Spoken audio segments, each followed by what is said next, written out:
嬉しい。優子さん。ずっと一緒にいて。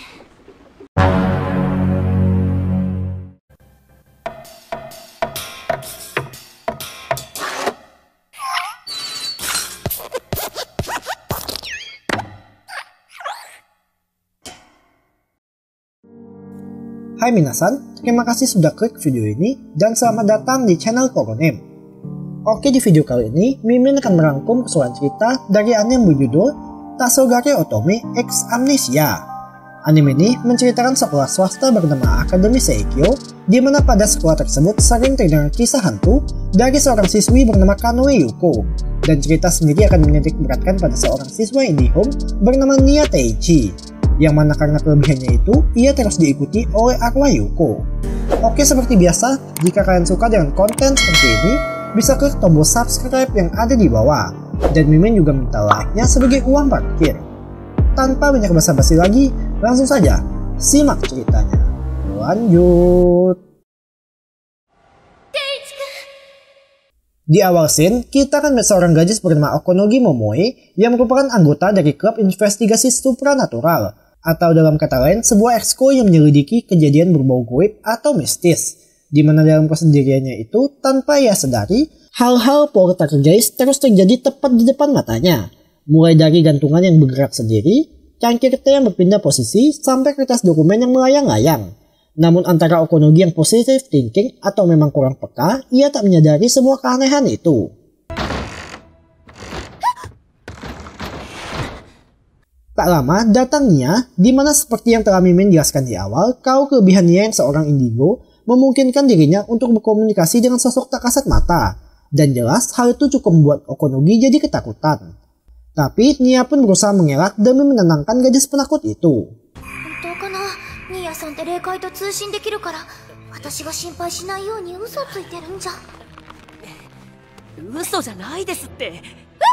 Mengira kalau indera keenamnya juga bisa membaca pikiran, Okonogi pun mulai bertanya dalam hati, dan entah kebetulan pertanyaan tersebut bisa dijawab.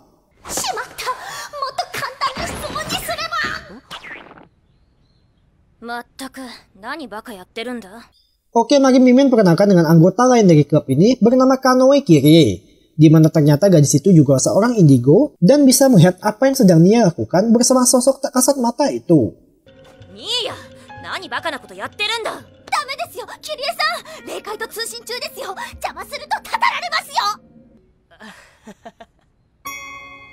Kembali ke topik, dengan sudah berkumpulnya para anggota, Nia pun berinisiatif untuk mulai ekskul mereka.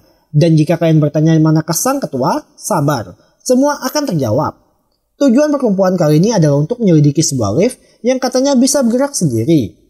Dirumorkan kalau pada lift tersebut pernah terjadi sebuah insiden yang menewaskan seorang murid.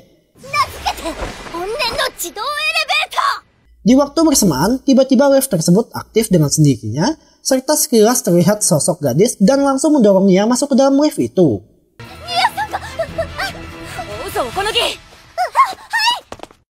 Oke, dari sini scene flashback ke beberapa saat lalu, di mana kita akan melihat sosok hantu Yuko yang rupanya adalah sang ketua klub supranatural ini.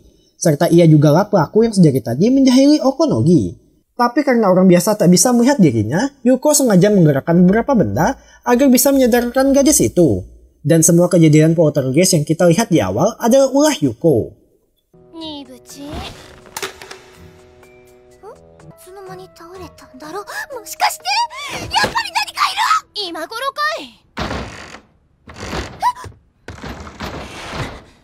Serta dengan kedatangannya, Mimin juga akan menjelaskan apa yang mereka bicarakan. Di mana rupanya Yuko yang kesepian sengaja menjahili Nia, bahkan ia juga memamerkan gunung kembarnya. Gunung kembar setan kayak gimana ya?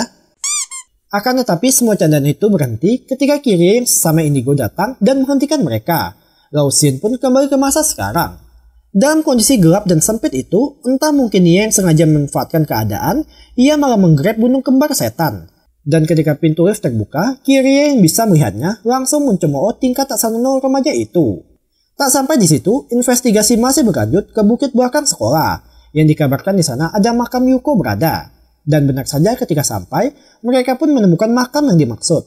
Akan tetapi arwah Yuko sendiri tak mengingat makam tersebut karena mengaku mayatnya ada di bawah ruang klub mereka.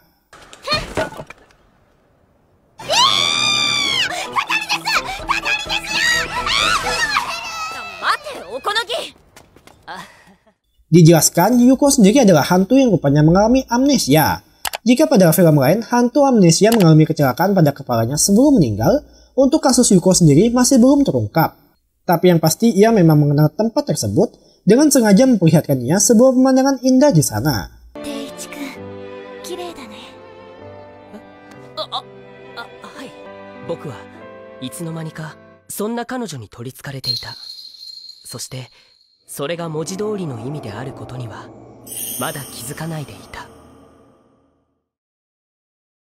Oke, sebelum lanjut ke cerita, mari Mimin sedikit ceritakan tentang asal-usul Akademi Seikyo terlebih dahulu.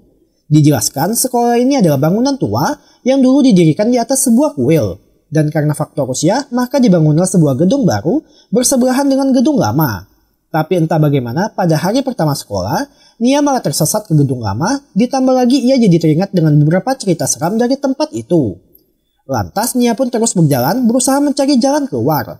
Sampai pada akhirnya ia malah masuk ke ruangan yang di dalamnya terdapat sebuah cermin besar.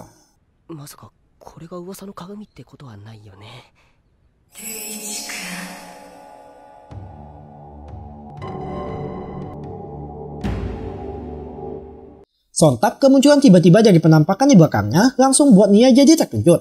Tapi rupanya sosok Yuko itu lalu mengantar Nia keluar dari sana.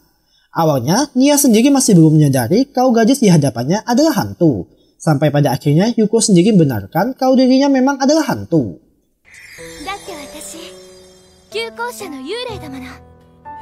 Tak percaya begitu saja, Nia pun mencoba mengetes dengan akan menyentuh Yuko.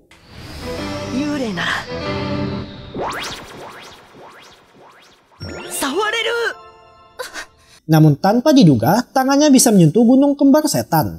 Tapi Yuko pun menambahkan walau Nia bisa menyentuhnya, bukan berarti hal itu membuktikan kalau ia adalah manusia. Lalu sembari mereka berjalan, Yuko sedikit memberitahu kalau ia tidak begitu ingat kapan atau bagaimana cara dirinya meninggal, dan tak berniat untuk tahu. Akan tapi, Nia yang mendengarnya malah jadi penasaran, dan ketika Yuko mencium kening remaja itu, sekilas muncul semacam visual yang membuat Nia samar-samar bisa mengetahui masa lalu Yuko.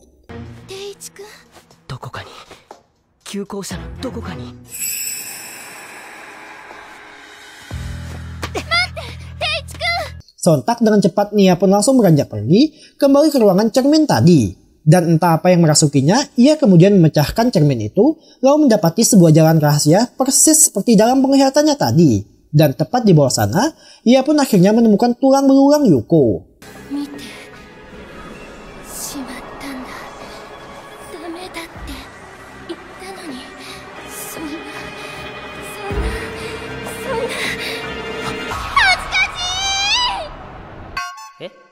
Walau tak malu gunung kembarnya disentuh, tapi rupanya setan bisa malu ketika tulangnya dilihat oleh orang lain.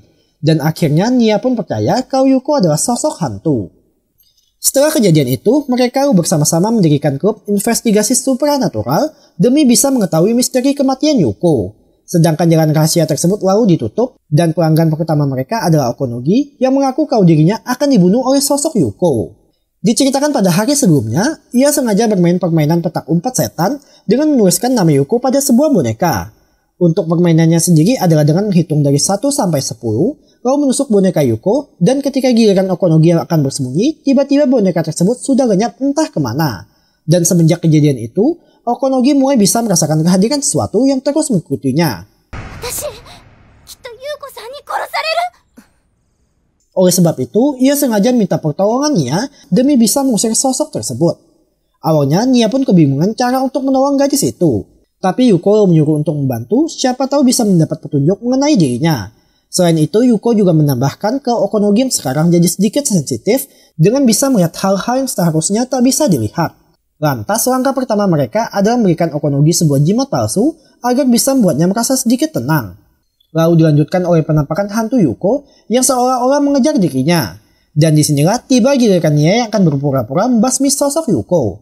Jika dilihat dengan mata Okonogi, maka muncullah sosok menyeramkan dari Yuko. Tapi jika dilihat oleh Nia, maka penampilannya berbeda 180 derajat.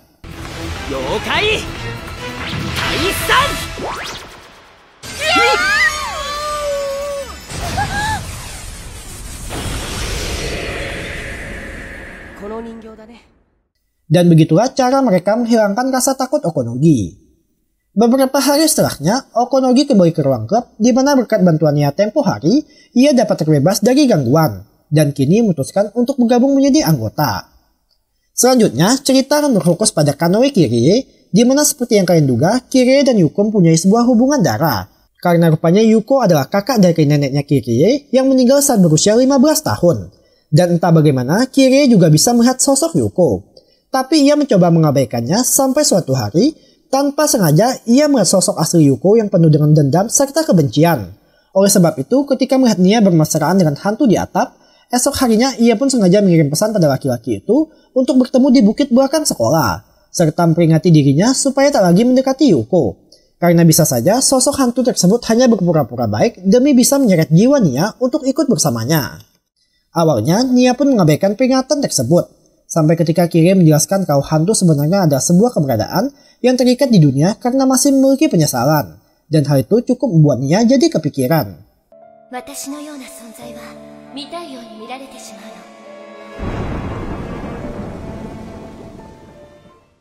Dan rupanya semua pembicaraan mereka didengar langsung oleh Yuko sendiri.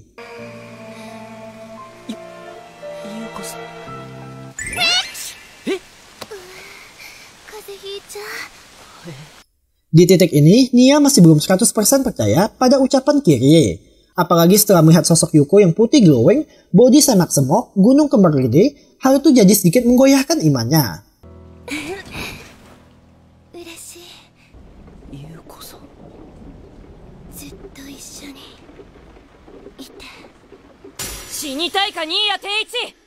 Tapi tiba-tiba muncul Kirie yang langsung menyadarkannya dengan menggambarkan sosok asli Yuko. Dan untuk pertama kalinya, Nia pun melihat dengan mata kepalanya sendiri wujud seram dari hantu itu.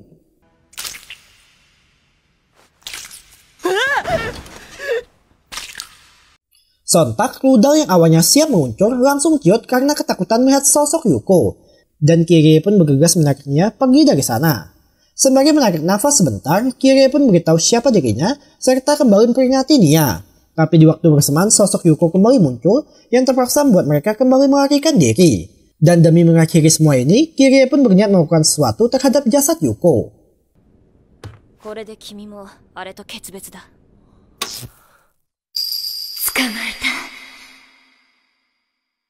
Tapi lagi-lagi sosok seram Yuko kembali menampakkan diri yang spontan buat Kirie jadi terkejut dan lari meninggalkan Nia sendirian. Terlihat Nia pun ketakutan dengan tak mau lagi menatap hantu itu. Dan Yuko yang mengerti lalu berterima kasih karena telah menemaninya, serta mengucap beberapa kata perpisahan. Sayonara, Teichi-kun. Arigatou.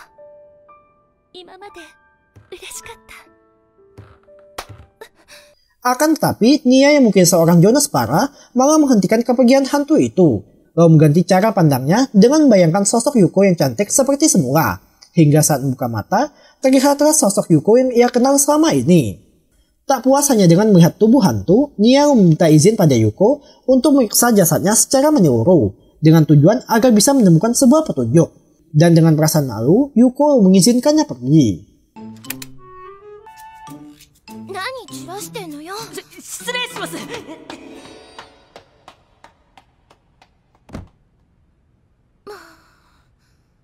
Ketika masuk, yang pertama kali dilihat Nia adalah Kirie yang sedang meringkuk sambil ketakutan di sana. Serta mereka juga menemukan tujuan utama, yakni jasad Yuko. Dan setelah diperhatikan lebih jauh, mereka mengetahui kalau pada kaki Yuko mengalami patah tulang. Lalu berspekulasi kalau Yuko mungkin terjebak dan mati kelaparan di sana. Akan tetapi penemuan tak berhenti sampai di situ, di mana juga terdapat semacam altar persembahan di sana.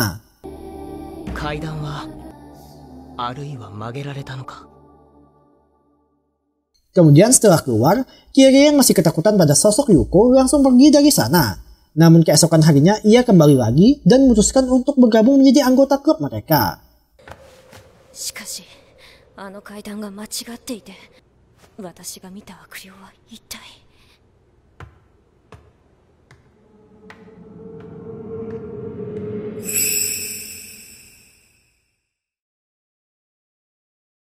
Kembali ke masa sekarang, nampak mereka yang sedang melakukan semacam camp pelatihan dengan akan menginap di sekolah. Tapi baru saja hendak mulai acara, sudah mulai semacam keanehan dari Yuko, di mana ia hanya diam perhatikan mereka dari kejauhan.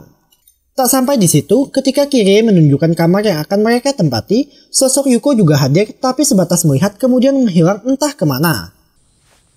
Yuko-san? Singkat cerita, saat malam, tujuan utama camp pelatihan pun dimulai, di mana Nia dengan ditemani Kirie akan berkeliling untuk mencari sesosok arwah jahat yang pernah dilihatnya dulu. この学園には確かに悪霊が存在する。頼むニーヤ、力を貸して。ニーヤ、ニーヤ、どこ行ったニーヤ。 Tapi tiba-tiba Nia ditarik ke sebuah ruangan oleh Yuko, lalu mendorongnya hingga terbaring pada sebuah meja. Di mana ternyata Yuko hanya kesal karena Nia tak pernah berkunjung sama libur sekolah. Bahkan setelah bertemu, ia hanya sibuk bermain dengan Okonogi serta Kirie. Tapi secara malu-malu, Nia berusaha menenangkan hantu itu dengan menggenggam erat tangannya, dan hal itu cukup membuat mereka berdua jadi tersipu malu. Sekembalinya ke Kirie, rupanya gadis indigo itu sedang menangis penuh ketakutan. Tapi ia berusaha tegar lalu bersama-sama kembali ke tempat Okonogi. Dan sesampainya di sana, mereka mengadakan semacam permainan kartu demi menghabiskan waktu.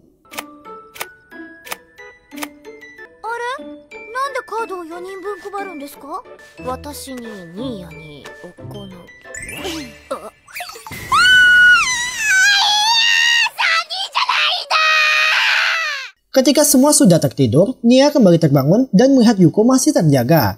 Karena jelas seorang hantu tak perlu tidur. Dan karena Nia sudah terlanjur bangun, Yuko mengajaknya keluar untuk mencari keberadaan sebuah batu kutukan.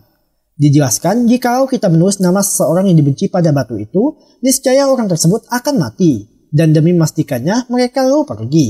Sembari berjalan menyusuri lorong-lorong gelap, Yuko nampak sangat bahagia karena kebersamaannya dengan Nia saat malam adalah sesuatu yang langka.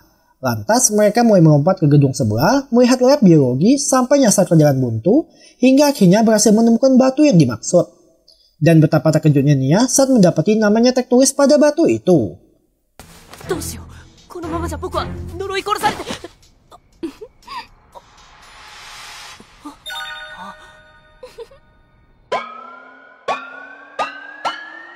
Tapi rupanya semua itu hanya candaan Yuko demi bisa jalan-jalan malam dengan Nia.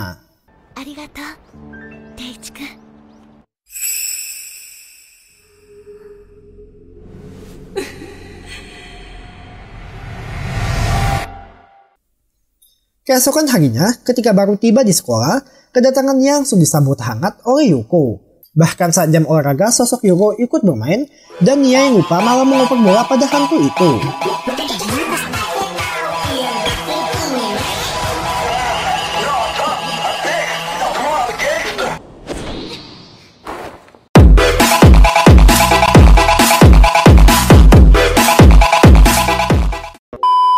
Dan hal tersebut membuat Nia jadi dipandang aneh oleh para murid lain. Tak sampai di situ, ketika jam belajar, Yuko terus saja menempel, serta ia juga mengkoreksi setiap kesalahan yang dibuat oleh Nia. Dan jika kita lihat sekilas, Yuko sudah sangat bucin pada anak indigo itu. Hal tersebut pun terbukti saat Okonogi yang sedang makan bersama dengan Nia terus diganggu oleh sosok Yuko.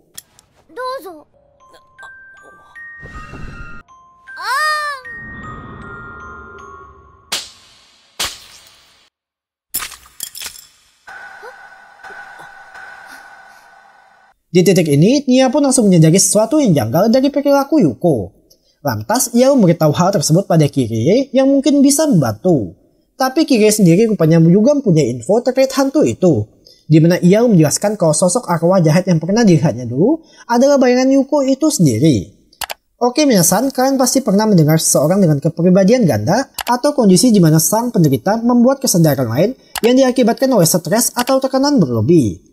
Dan untuk kasus Yuko sendiri, ia membuat kepribadian tersebut agar bisa membuang semua emosi, perasaan negatif, bahkan ingatannya sebelum kematian. Yang karena alasan itulah, Yuko tak bisa mengingat kapan atau bagaimana cara ia meninggal. Dan ia pun sangat terkejut mengetahui fakta tersebut.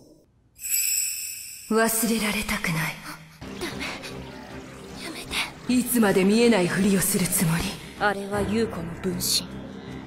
優子の持つ影だ。やめて。優子さん。Tapi tiba-tiba muncul Yuko bersama dengan sosok bayangannya, di mana karena sekarang timbul perasaan cemburu dari dalam hati Yuko, maka sudah menjadi tugas sang bayangan untuk memindahkan hal tersebut.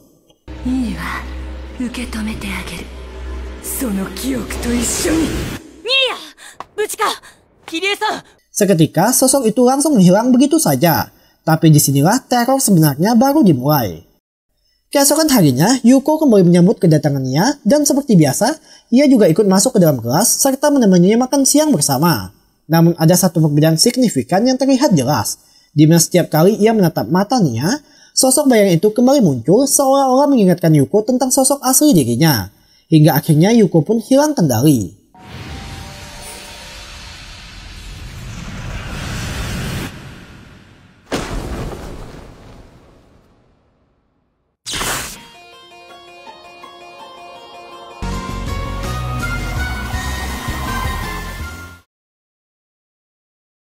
Beberapa hari setelahnya, Nia yang beruntung masih selamat atas insiden tersebut kembali mendatangi ruang klub dan bertemu dengan Yuko. Tapi hantu yang ada di hadapannya sekarang sudah tak lagi mengenal siapa Nia. Lantas Nia pun berusaha mengingatkan kembali tentang siapa ia. Tapi tetap saja Yuko tak bisa ingat dan menyuruh Nia untuk melupakan dirinya. Karena pasti Nia telah melakukan sesuatu yang sangat dibenci hingga membuat Yuko melupakan kebersamaan mereka.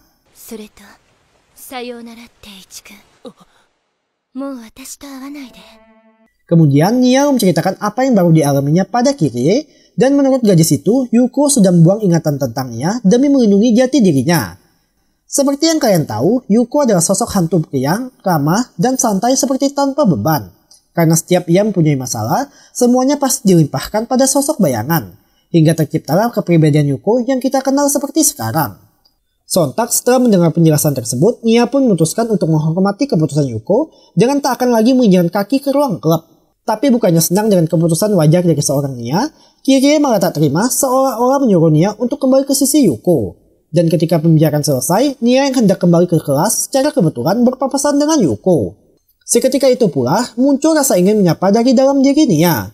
Tapi karena sudah membuatkan tekad, ia pun langsung pergi tanpa mengucap sepatah kata pun. Dan sembari melangkah dengan tongkat keruk, rasa kesedihan terus berkecamuk dalam hatinya.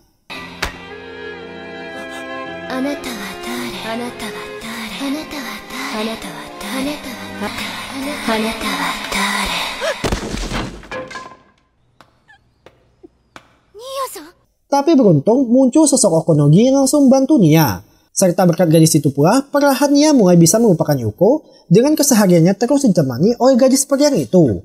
Mulai dari masuk sekolah, jam pelajaran, sampai makan siang, Okonogi terus mendekati Nia demi bisa mendapat pujaan hatinya.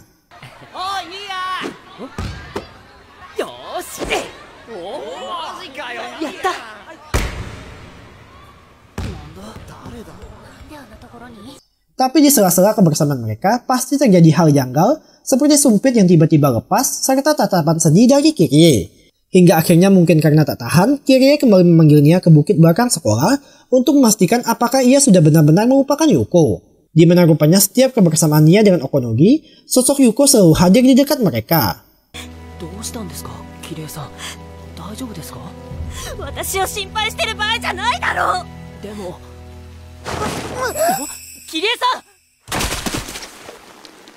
Tapi tiba-tiba seperti ada sesuatu yang menarik Kirie hingga terhempas jatuh ke belakang.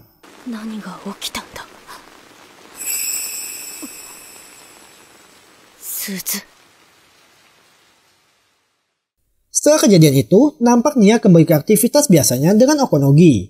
Tapi saat gadis itu pergi membeli minuman, tanpa sengaja, Nia melihat buku catatan dan mendapati nama Yuko tertulis di sana.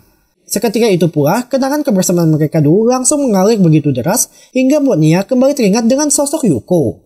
Sontak dengan kaki pincangnya, ia pun langsung mendatangi gedung lama agar bisa bertemu dengan Yuko. Meski sudah coba dihentikan oleh Kirie, tapi remaja itu tetap kekeh ingin bertemu. Hingga ketika sampai, ia pun berteriak sekuat tenaga memanggil nama Yuko. Yuko-san! Dan setelah sekian lama menghilang, akhirnya sosok Yuko pun kembali menampakkan diri. Namun kali ini Nia langsung menarik tangan hantu itu untuk membuatnya ingat tentang kenangan kebersamaan mereka dulu. Lantas Nia sengaja membawanya ke atap yang di sana entah bagaimana muncul dedaunan berguguran yang membuat suasana begitu pas bagi Nia untuk menyatakan rasa cintanya.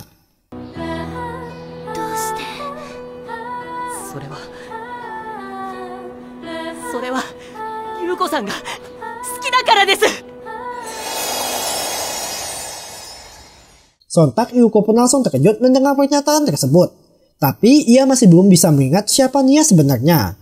Hingga secara tak sengaja remaja itu malah terjatuh dan kembali memegang gunung kembar Yuko. Namun ajaibnya, mungkin karena mengingat pijatan lembut dari jemari Nia, hal itu berhasil membuat Yuko jadi tersadar. 全部覚えてるよ、定一くんのこと。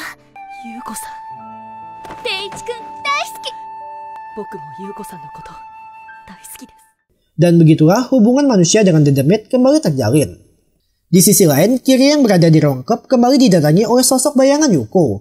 Serta ia juga menyadari kalau yang menariknya tempo hari adalah ulah bayangan itu. Akan tetapi, tubuhnya seperti tak bisa bergerak seakan mematung karena ketakutan.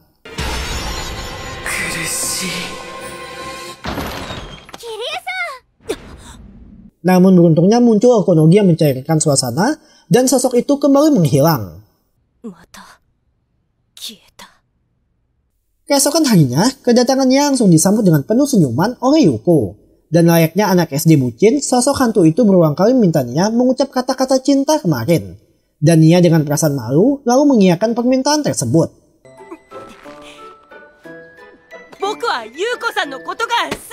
Tapi ia dihentikan oleh Kirie dan Yuko yang tak senangkan hal tersebut langsung marah.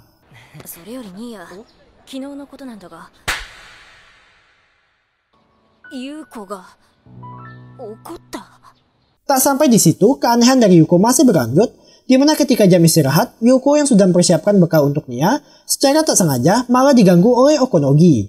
Dan untuk pertama kalinya, Yuko langsung menangis lalu pergi dari sana. Yuko-san ga naita? Selain itu, Nia yang tanpa sengaja masuk saat Yuko sedang ganti pakaian, mendapati kalau sekarang hantu itu bisa merasakan malu. Kemudian saat jam ekskul, Kirie pun menceritakan kalau kemarin ia sempat didatangi oleh sosok bayangan seram, lalu bertanya pada Yuko mengenai sosok tersebut. Tapi anehnya, Yuko mengaku tak mengenal bayangan itu, yang padahal mereka pernah bersama-sama melihatnya secara langsung. Sontak di titik ini, Nia serta Kirie pun menyadari kalau ada sesuatu yang janggal dari Yuko. Mana lagi hantu itu lalu menyarankan untuk menyelidiki mengenai batu kutukan yang padahal sudah pernah mereka selidiki.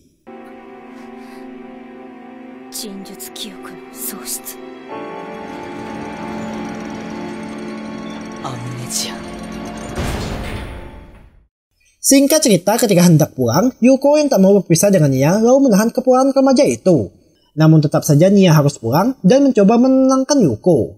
Jika kalian tanya kenapa Yuko nggak ngikut sampai ke rumah, hal itu dikarenakan dirinya yang adalah roh terikat. Dimana jika ia mencoba pergi dari sekolah, maka pintu keluarnya akan menjauh, jauh, dan semakin jauh. Itulah alasan kenapa Yuko tak pernah keluar dari sekolah.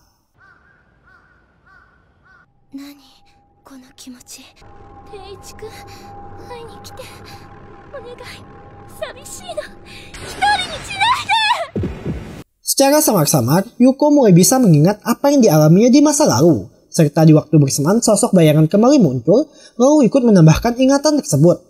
Dimana karena Yuko selalu melimpahkan semua penderitaan pada sosok itu, kini giliran sang bayangan yang ingin buat Yuko ikut merasakan penderitaannya. Yuko-san! Tapi tiba-tiba muncul Nia yang langsung bawa Yuko pergi dari sana, dan mereka pun mencoba untuk keluar dari sekolah. Namun lagi-lagi dikarenakan Yuko yang adalah arwah terikat, mereka pun tak bisa meninggalkan tempat tersebut, malahan sosok bayangan kian semakin mendekat.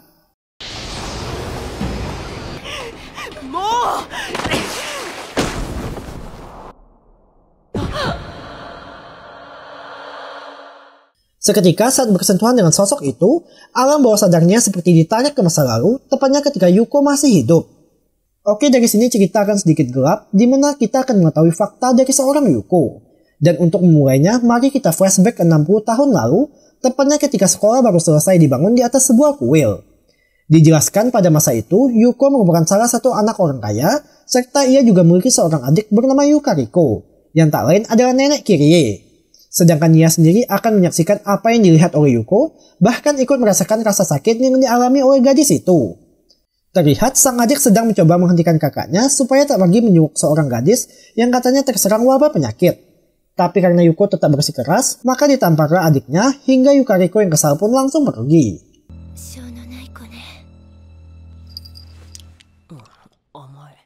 Sembari berjalan, Yuko juga melihat beberapa warga yang sedang berkumpul, di mana mereka sedang mendoakan anggota keluarga yang meninggal dikarenakan terserang wabah penyakit. Dan ketika sampai di tempat tujuan, mari Mimin perkenalkan dengan seorang gadis sebatang kara bernama Asa, di mana mungkin karena iba dengan kondisi gadis itu, Yuko memutuskan untuk merawatnya.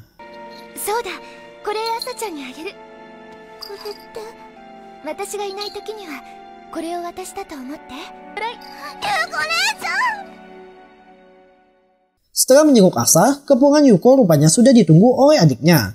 Serta di sana juga mereka melihat para tetua desa yang seperti akan mendiskusikan sesuatu.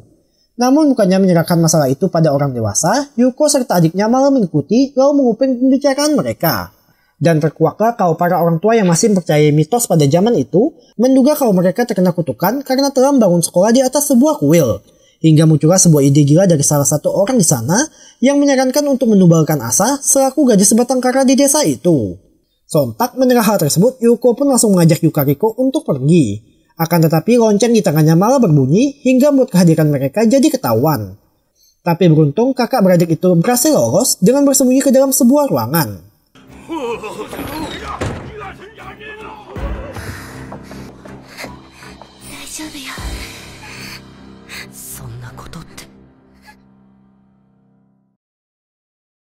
Malam harinya, demi mengamankan Asa, Yuko pun bawa gadis itu untuk tinggal bersamanya.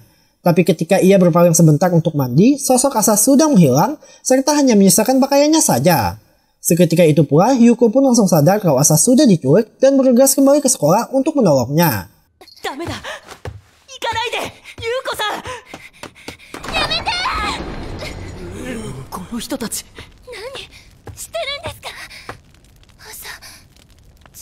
Akan tetapi dirinya yang datang hanya dengan bermodalkan nekat langsung ditangkap oleh para tetua, lalu tanpa rasa kemanusiaan melemparnya ke dalam sebuah ruang bawah tanah.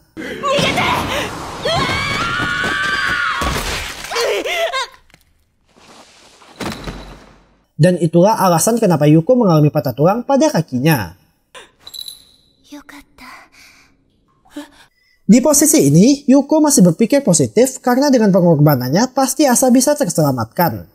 Tapi pemikiran itu tak bertahan lama sampai ketika ia menemukan sebuah altar kecil dan mendapati cermin di dalamnya.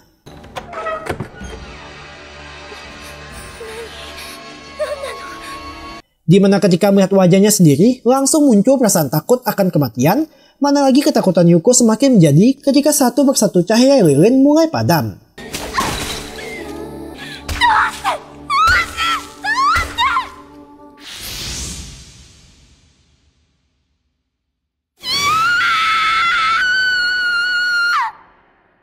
Di ambang sekarat, Nia yang hanya bisa melihat pun tak dapat melakukan apa-apa selain menemani Yuko menghadapi detik-detik kematiannya. Tapi tiba-tiba terlintas sebuah rasa benci dengan menyalahkan Asa sebagai penyebab semua ini.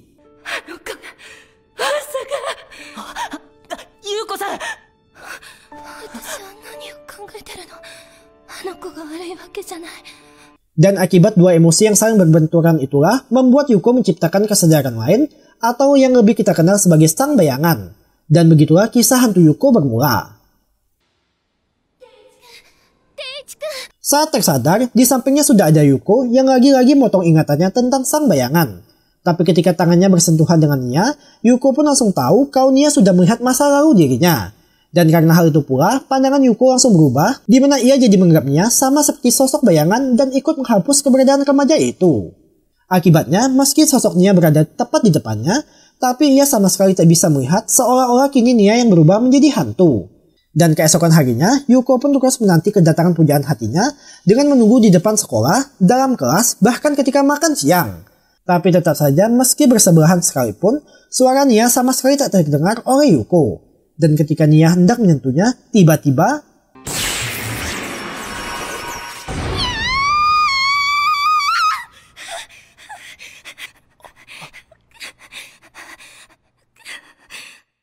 Di tengah kebingungan harus bagaimana, Nia pun kembali ke ruang klub dan melihat catatan yang berisi kata-kata kerinduan Yuko.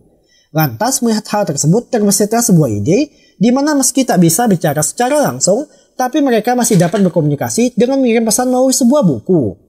Hingga pada suatu senja, Okonogi tiba-tiba datang ke ruang klub sembari membawa permen yang dulu pernah dimakan oleh Yuko. Tapi entah bagaimana, hal itu jadi memberikan ide pada Nia, di mana ia minta bantuan Kirie untuk bertemu dengan sang kepala sekolah, atau tepatnya nenek Kirie, yakni Yukariko. Dozo. Ketika bertemu, wanita lansia itu pun menceritakan kalau ia juga bisa melihat Yuko, tapi dengan wujud yang sangat menyeramkan. Dan demi menghormati arwah kakaknya, maka bangunan tua itu terus dibiarkan tanpa ada perubahan. Tapi Nia memperbaiki pandangan Yukariko dengan memberitahu sosok Yuko yang biasa dilihatnya, serta ia juga sudah mengetahui tentang Asa. Dan Yukariko yang mendengarnya pun jadi tersenyum, lalu menunjukkan sebuah album foto. Oso-chan. Mada kizukanai yo ne. Kono shashin wa ne. Entah apa yang dilihat oleh Nia, tapi ia langsung bergegas kembali ke ruang klub dan menghancurkan sebuah benda di sana. Hal itu rupanya sengaja dilakukan demi membuat Yuko jadi ketakutan hingga secara tak sadar keberadaan Nia akan kembali terlihat. Serta di waktu bersamaan sosok bayangan juga akan muncul. Akan tetapi momen itu yang sengaja diincar oleh Nia, di mana ia langsung bicara dengan sosok itu lalu bersedia menerima semua penderitaannya. Karena ketika melihat kenangan masa lalu Yuko, secara tak langsung Nia juga ikut merasakan rasa sakit, penderitaan, ketakutan, dan semua yang dirasakan oleh gadis itu. Sampai saking sedihnya, Nia pun tak lagi bisa membendung air matanya.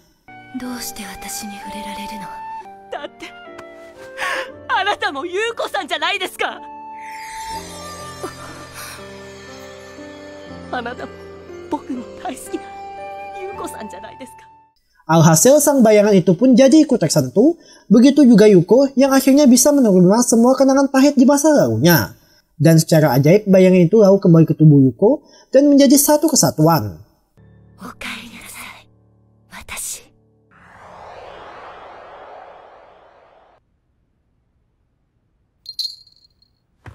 Tadaima, Teichi-kun. Setelah kejadian itu, nampak mereka berdua sedang mengunjungi makam Yuko di bukit belakang sekolah. Serta pada momen itu, Nia menunjukkan beberapa foto Asa yang tumbuh sehat setelah dirawat oleh Yukariko. Tapi yang lebih mengejutkan lagi adalah Asa ternyata adalah nenek Nia. Dan Yuko mendengarnya pun langsung terkejut, serta ia juga senang karena berarti pengorbanannya tak sia-sia.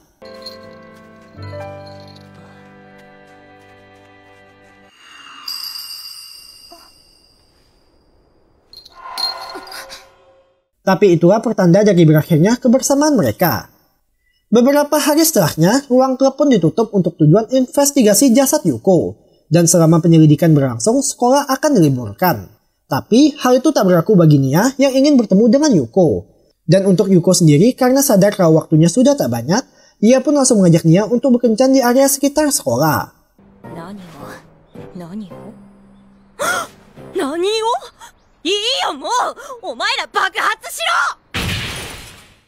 Pertama-tama, mereka pergi ke halaman sekolah dan berbaring menatap langit sambil berpegangan tangan. Lalu dilanjutkan dengan makan siang bersama di kantin bermenukan telur dadar. Awalnya semua nampak normal, di mana Yuko pertama menyuapi Nia, lalu secara bergantian Nia juga menyuapi hantu itu. Tapi ketika Yuko hendak kembali menyuapi Nia, tiba-tiba terjadi keanehan.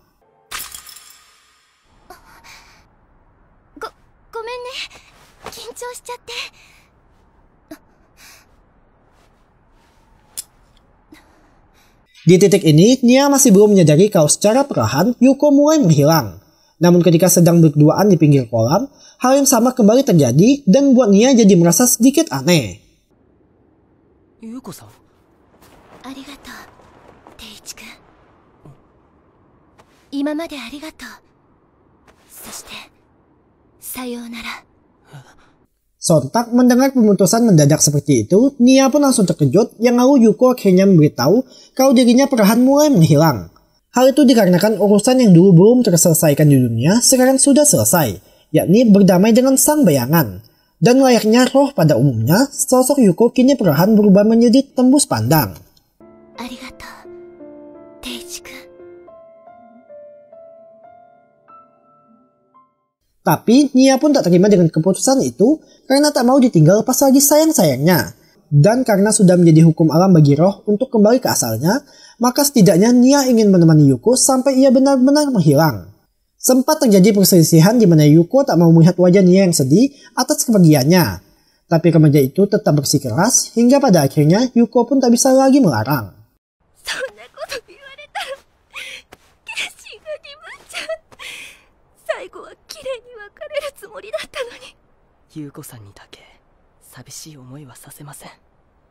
Lantas mereka kembali ke tempat pertama kali bertemu dan duduk pada sebuah sofa. Di titik ini suara Yuko sudah tak lagi terdengar hingga mereka menggunakan tulisan untuk berkomunikasi. Dan pada scene ini pula kita akan melihat raut kesedihan yang sangat mendalam terpancar dari wajah Nia, di mana ia berusaha tegar demi bisa memberikan kenangan indah di saat terakhir Yuko.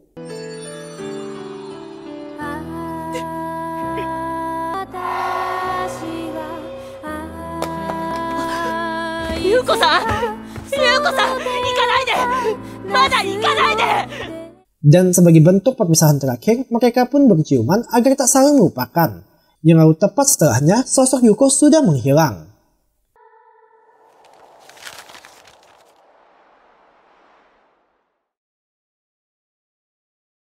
Scene akhir menampilkan Nia yang kini sudah terbiasa dengan tanpa adanya sosok hantu yang terus mengikutinya.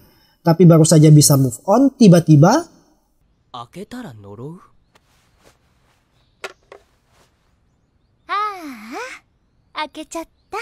ya, sosok Yuko kembali menampakkan diri, di mana karena ciuman perpisahan mereka dulu, hal itu membuat dirinya terus teringat hingga tak bisa kembali ke alam baka, dan kebersamaan mereka pun kembali berlanjut. Tamat. Oke minasan, cukup sekian alur cerita dari anime Tasogare Otome X Amnesia kali ini. Pesan dari anime ini adalah cinta tak mengenal usia maupun rupa, tapi jangan kalian jadikan acuan buat naksir sama Kunti ya. Oke, jangan lupa untuk terus dukung channel ini dengan cara subscribe, like, komen, dan share yang banyak. Sore dewa. Mata nih.